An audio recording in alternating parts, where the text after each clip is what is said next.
Bagong yugto sa buhay ni Tanggol, pasabog na pagpasok ng mga bagong karakter sa FPJ Batang Quiapo.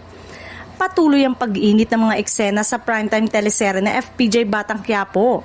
Mga kapamilya, abangan nyo ang bagong yugto sa buhay ni Tanggol na siguradong magdadala ng panibagong kilig, aksyon at drama gabi-gabi.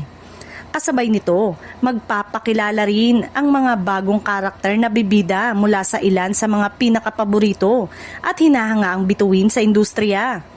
Kabilang sa mga pasabog na papasok sa kwento sina Aljur Abrenica, Maris Racal, Baron Geisler, Roy Vinson, Richard Kwan, Alec Bovic, Miss Perla Bautista at marami pang iba. Ang kanilang pagdating ay inaasahang magdadagdag ng mas matinding eksena at mas makulay na takbo ng kwento. Lalo na't bawat isa ay may hatid na kakaibang dinamika sa buhay ni Tanggol. Hindi na nakapagtataka kung bakit nananatiling top rating at trending gabi-gabi ang FPJ Batang Quiapo.